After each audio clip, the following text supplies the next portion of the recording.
मेरो बुवा आमाले अहिले पनि कति पटक धन्नले हाम्रो छोरा छैन है, छोरी भएको घर कति सह हुन्छ।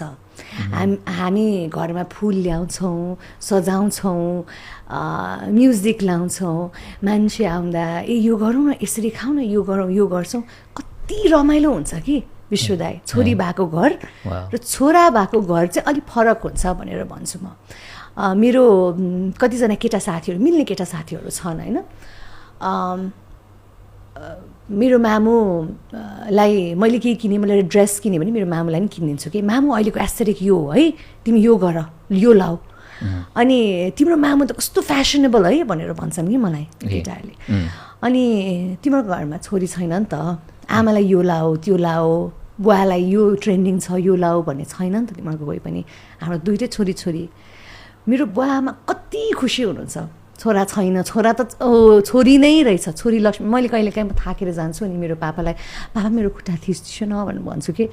अनि हेर त हाम्रो त बाउसँग यति डराउनु पर्थ्यो, अहिले त खुट्टा थिचाउन लाउँछन् भने। होइन कि छोरी खुट्टा थिच्यो भने घरमा लक्ष्मी आउँछ भनेपछि मेरो बाबुले खुट्टा थिचिन्छ कहिले काहीँ।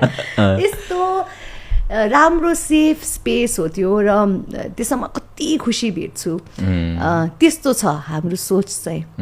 गजब हो। तर जस्तो सोसाइटीलाई पनि के भन्ने हामीले, किन भन्नु पनि पर्छ क्या कहिलेकाहीँ, किनभने सोसाइटी चाहिँ कहिलेकाहीँ नबुझिकन पनि व्यवहार गर्छ। उसले धेरै कुरा देखेको पनि हुँदैन होइन, समाजले सबै कुरा देखेको बुझेको पनि हुँदैन, त्यत्तिकै भनिदिन्छ क्या। हो, आई थिङ्क अहिलेको समयमा चाहिँ पहिले धेरै फरक थियो समय। छोरा हुँदा छोराले पाल्थ्यो भन्ने एउटा आश हुन्छ होला, तर अहिलेको आमा बुवालाई चाहिँ माया चाहिने रहेछ जस्तो लाग्छ कि मलाई। जस्तै मेरो हजुरबुवा हामीसँग बसिन्छ, मेरो बुवाले हेर्ने हो मेरो मुवालाई, तर मेरो मुवा अझै बढी फुपूसँग खुसी होइसिन्छ कि।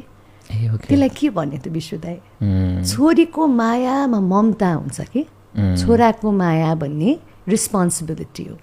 ममता अलि भेटिँदैन, छोराको माया अर्कै किसिमको हुन्छ। मलाई भन्नुभयो नि कस्तो खालको मायालु हो तपाईँ भने, म अलिकति कम ममता भएको मायालु हो कि जस्तो लाग्यो। किनभने मलाई कस्तो पनि लाग्यो भने म घरको छोरा पो बन्नु पऱ्यो कि जस्तो लाग्यो कि मलाई कति ठाउँमा।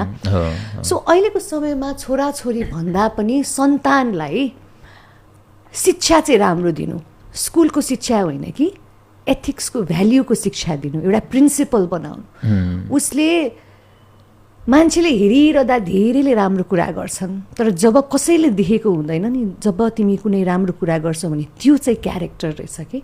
त्यो क्यारेक्टर चाहिँ आफ्नो सन्तानमा हाल्नु। छोराछोरी आफ्नै ठाउँमा छ र अहिले त हामी